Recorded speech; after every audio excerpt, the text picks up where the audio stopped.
Okay, so I'm going to start recording now.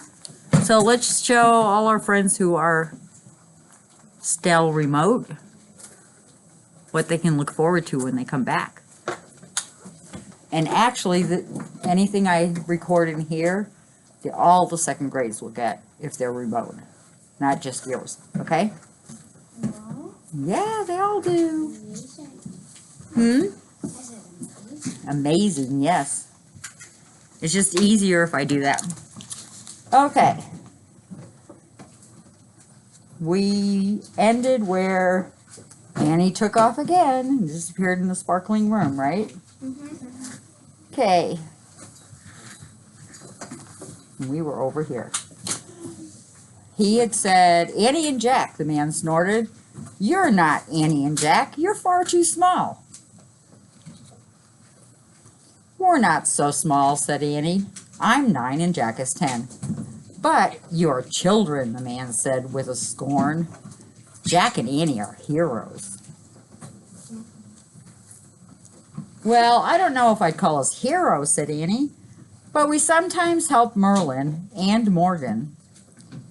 Annie, shh, said Jack. He didn't trust the man on the throne, worried that Annie was saying too much. But Annie went on, of course. She thinks that she's a grown-up already. Yeah. She can do whatever she wants. Well, Not quite.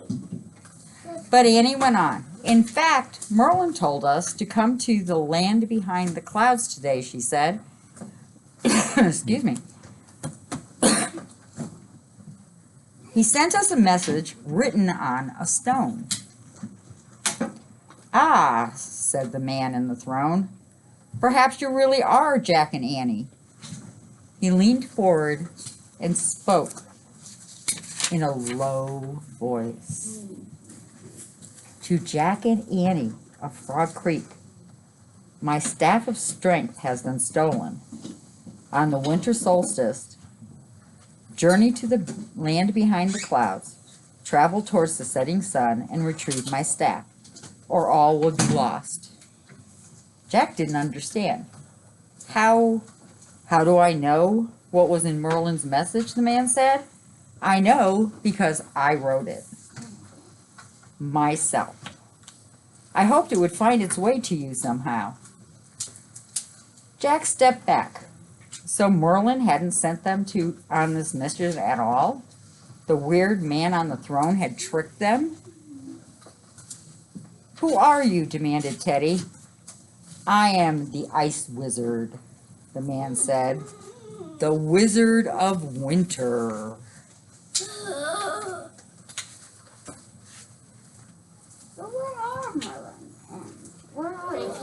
I don't know, but remember last book we read? The message was signed M, and it wasn't Morgan. It was Merlin that sent it. Now this guy sent it. I don't really listen to that. But what if that was Merlin? Well, let's find out. Teddy gulped. Oh no, thought Jack. They had heard about this wizard in their past Merlin missions. It was the Wizard of Winter who had put a spell on the Raven King and who had stolen the Sword of Light.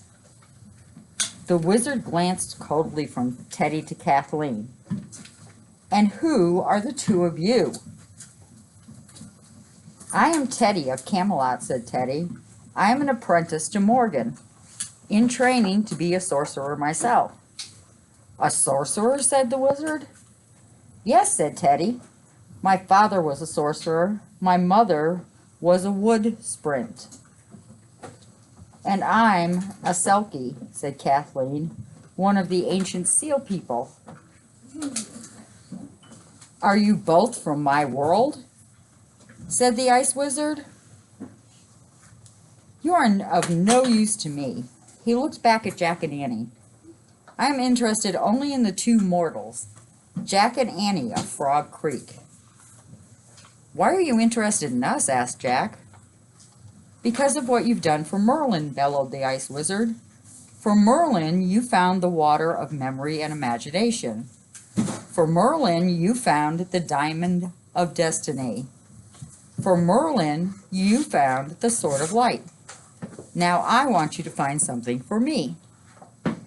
What do you want us to find? Asked Annie. The staff.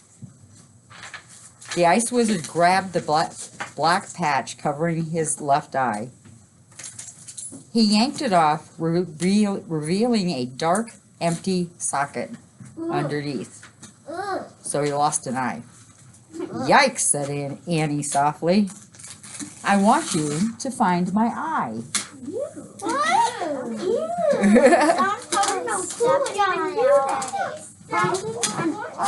You let somebody to find your eye. It's like finding a moldy chocolate bar.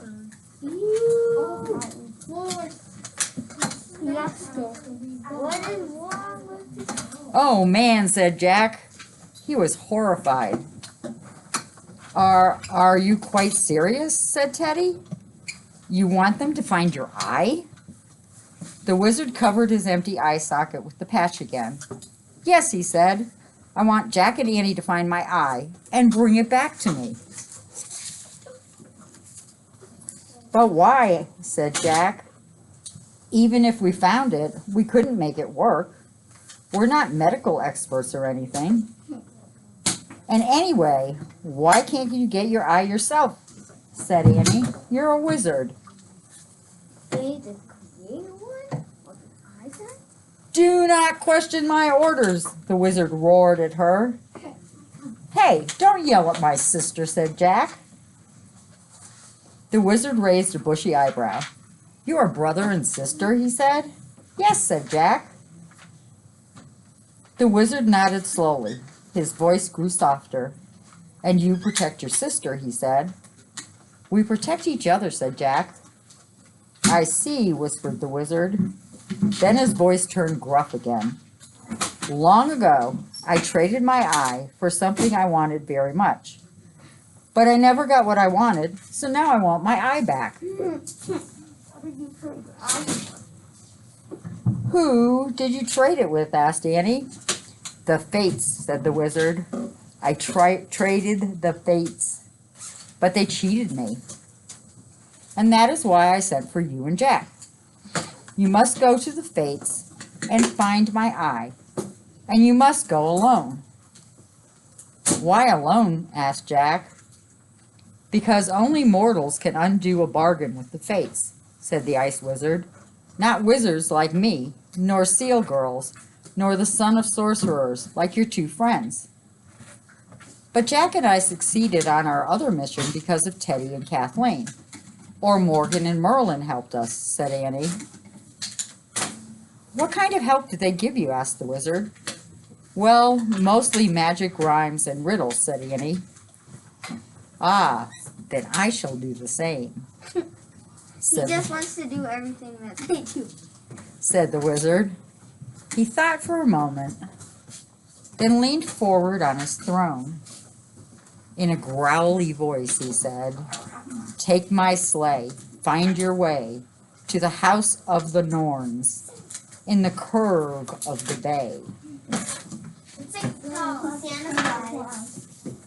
Pay them whatever they tell you to pay, and bring back my eye by the break of the day. The wizard reached into the folds of his ragged robe and pulled out a thick string with a row of knots. This wind string will speed you on your journey, he said, tossing the string to Jack. What's a wind screen? Jack wondered. And who are the Norns? Before Jack could ask any questions, the Ice Wizard pointed to him. Now listen carefully to this warning, he said. Beware of the white wolves.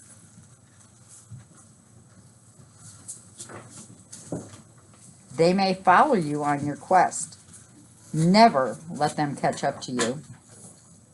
If they catch you, they will eat you. If they even got close to me, I just move them. If I found a wolf at this street, I would just like take this one. I would just take my metal water bottle and just blast it.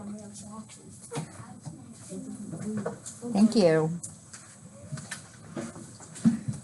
Jack felt a chill run down his spine.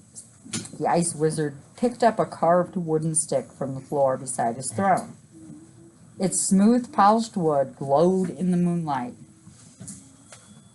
Teddy gasped. "It's Merlin's staff of strength," he said. "Indeed," said the wizard. He turned to Jack and Annie. Sure. "Go now and find my eye," he said, "or you will never see Merlin or Morgan again." "What have you done with them?" said Annie. "Hi." I have Lennox, Kennedy, Tyler, Sasha, and Lee. Sasha moved back to Mexico. Yeah, Sasha isn't at the school anymore. She unenrolled her. Yeah, they moved. Probably why I didn't get any contact. Would you all bring a pencil? Chase, please. Thank you. The wizard stared at her coldly. "I will not tell you," he said. "You will see them again only if you return my eye before the break of the day." "But," said Annie. "No more questions," said the wizard. "I will not tell you. Be on your way." Before any of them could speak, the ice wizard slashed the air with Merlin's staff of strength and shouted a spell. O-W-N-I-G-H. Don't know what that means.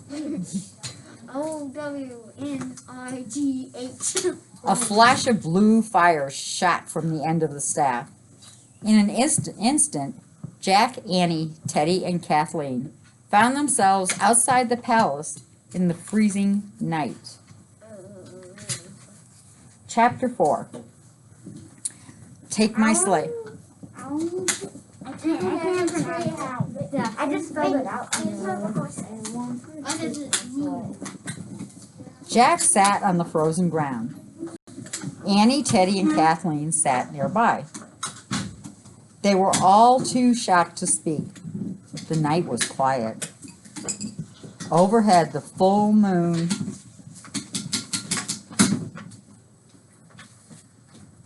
shined brightly, and a few cold stars twinkled in the clear sky.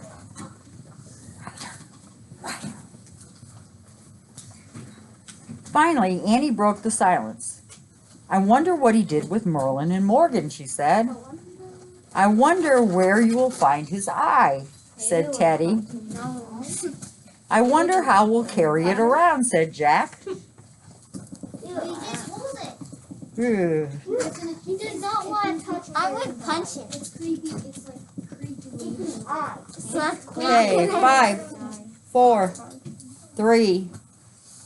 Thank you. "And I wonder if the wolves are near," said Kathleen.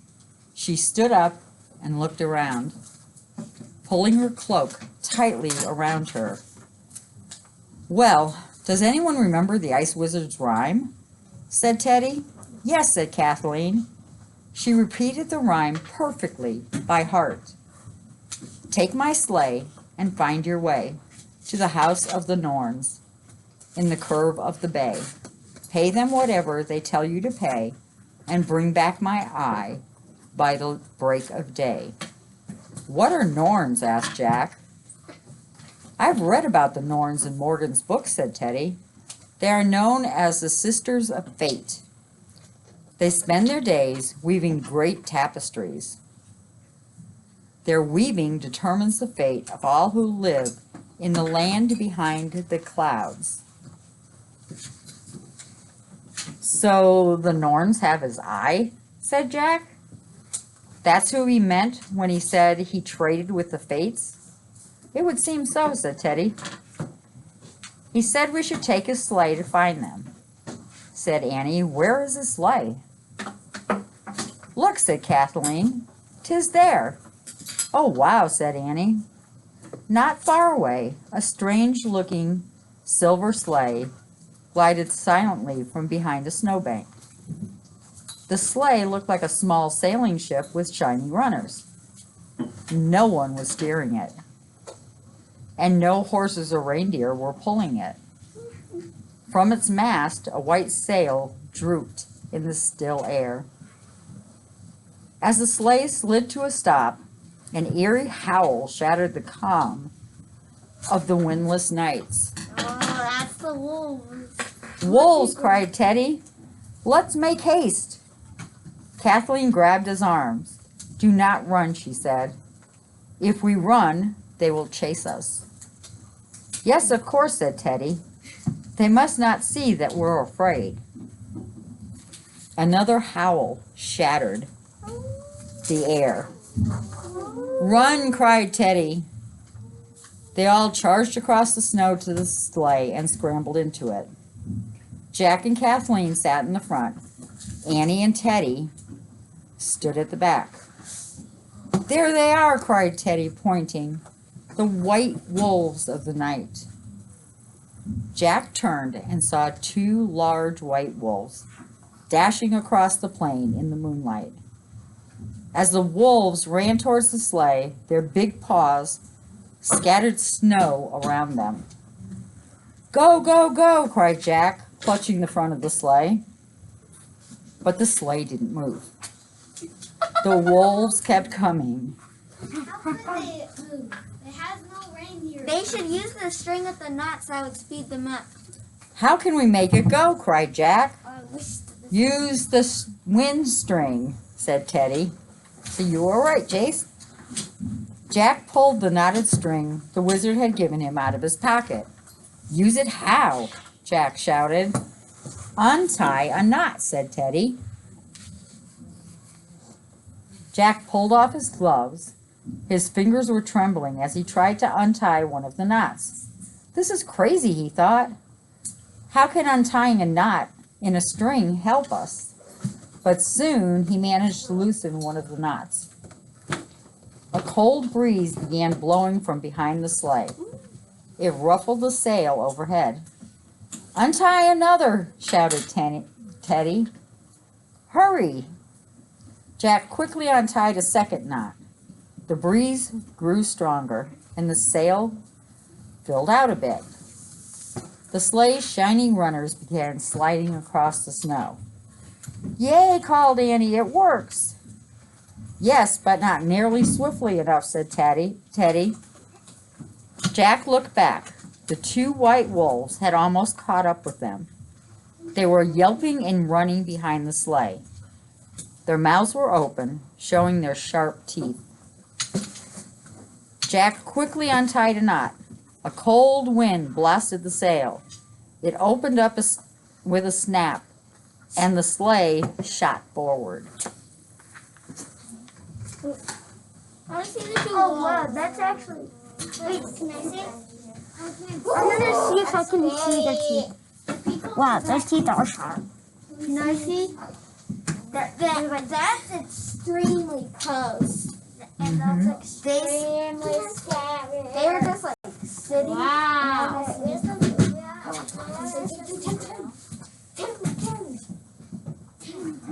Oh, pencils. I'm not sure. I think that's her. That's her? 1242. That's Oh, I see them. I see them actually. I made a fan. I made a fan. I see you a team. Look at this, I made a tiny fan. Cool. Their teeth are sharp. Huh. Oh, those teeth are so sharp.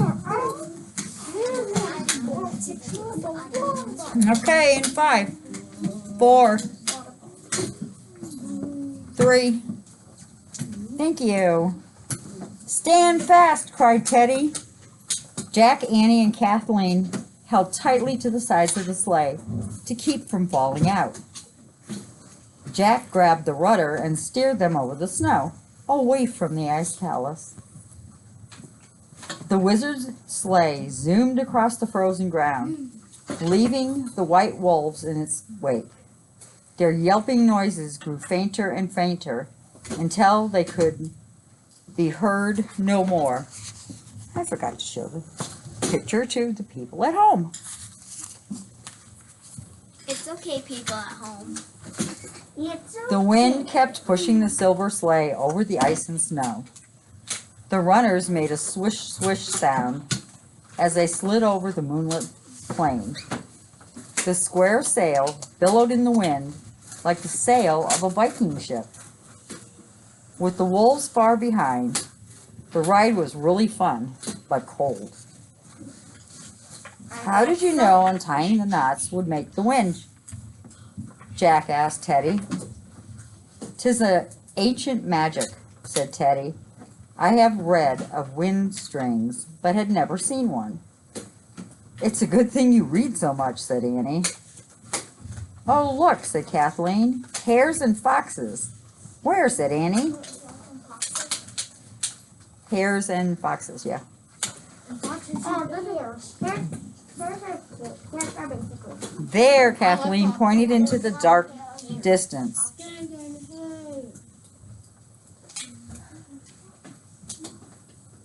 Playing in the snow, and listen, whistling swans overhead behind that cloud. "Wow," said Annie. Jack was amazed by Kathleen's power to see and hear so many things. As before, the moonlight landscape seemed completely empty to him. "Where are you steering us, Annie?" asked Teddy. "I have no idea," said Teddy, laughing. "We're supposed to go to a curve of a bay to find the Norns." "Then turn left and follow the swans," said Kathleen, pointing across the snowy plain. "They are flying towards the sea." Teddy swerved the sleigh to the left. For a while, they bounced up and down over the snow. Then the ride grew smoother. "We are on a sea of ice now," said Kathleen. "Seals are beneath. I see their breathing holes. Perhaps we should stop." "Indeed," said Teddy as they whizzed along. "But how?" "Try tying a knot," said Annie. "Excellent idea," said Teddy. Jack yanked off his gloves. With a cold, shaky fingers, he tied a knot in the string. The wind lessened a bit. The sleigh began to slow down. And I'm just going to keep slowing down until eventually they stop. Yep, he tied another, and the sail started to droop. "Hooray," said Annie. Jack tied a third knot, and the wind completely died. The sleigh stopped. "Well done," said Teddy. "Thanks," said Jack. He tucked the string back in his pocket and looked around. "I wonder if this is where the Norns live." "I will ask," said Kathleen. "Ask who?" thought Jack. Kathleen climbed out of the sleigh. She walked over the sea ice, studying it closely. Then she stopped above a small hole. Kathleen knelt down and spoke softly in Selkie language. Then she put her ear close to the hole in the ice and listened. A moment later she stood up. "The seal told me the curve of the bay lies just beyond those sea rocks. That is where we will find the Norns." "Great," said Annie. The seals are pretty nice. Jack, Annie, Teddy, and Kathleen crunched over the frozen sea under the bright light. They walked through a narrow passage between the sea rocks. When they stepped out from the passage, they stopped. "There it is," said Teddy. About 50 yards away was a large snowy white mound. Smoke was coming from a chimney on the top of the mound. Lantern light flickered from a small round window. "I know you must bargain for the ice wizard's eye alone, but I would at least take a peek at the Norns." He moved quietly to the window and peered into the house. The others joined him. They saw a large fire burning on a hearth. In its rosy glow, 3 strange creatures were weaving at a big loom. Jack caught his... Wizard said that they would do that. Yep, Jack caught his breath. Their appearance was shocking. The three sisters of fate were as skinny as skeletons. Oh, jeez. They all had straggly hair, long noses, and They sound huge, bulging eyes. Their crooked, bony fingers fluttered over a large tapestry.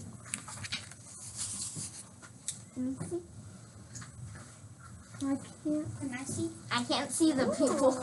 No, that doesn't show the people. On that page. But they sound really creepy. They sound creepy, right, Jackson? They don't sound that creepy. They're just or like the bony fingers. Like, what if their bones were actually sticking out? Their bones must be small. Yeah. And that's like a dog bone, but small. Well, that's a cool cottage. Can I see this? That looks like a cottage. Wow. It is their cottage. Are they big? Around the room, other tapestries were stacked to the ceiling. They look like witches in a fairy tale, whispered Annie. Aye, but they're not witches, said Teddy. Every cloth they weave is the history of a life. Wow, said Annie. Well, sure does good feel look, like- said Teddy. Kathleen and I will wait out here while you go inside and ask for the wizard's eye. Suddenly, a terrible howl pierced the silence. Yikes, said Annie. The wolves, said Kathleen. Teddy hurried to the door and threw it open. Everyone inside, he said, and all four of them scrambled into the house of the Norns. Chapter 5, The Norns. Teddy slammed the door against the wolves. Jack caught his breath. Welcome, the three Norns said in uniform. They all looked exactly alike, except they wore gowns of different colors. Blue, brown, and gray. How are you, Jack, Annie, Teddy, and Kathleen? Said the blue Norn. What? We are good, said Annie. Jack was amazed that the Norns knew all their names. Despite their strange appearance, their friendly smiles and twinkling eyes put them at ease. Made them look innocent. In their cozy home, he began to feel warm for the first time since they'd left home. Was your journey pleasant? Asked the brown Norn. Yes, we came in the Ice Wizard's sleigh, said Annie. With the help of Windstring, said Teddy. Jack held up the string to show them. The gray Norn cackled. Yes, we know. I like a string with knots, she said. A string without knots would be boring string indeed, said the blue Norn. A life without knots would be a boring life, claimed the brown Norn. As they spoke, the Norns kept weaving. Their bulging eyes never blinked. Jack sensed that they never closed their eyes or stopped their work. Because they're norms and they don't sleep and they don't stop. Sorry to bother you, said Annie, but Jack and I need the eye of the Ice Wizard of Winter, so we can save our friends Merlin and Morgan. We know, said the blue Norn.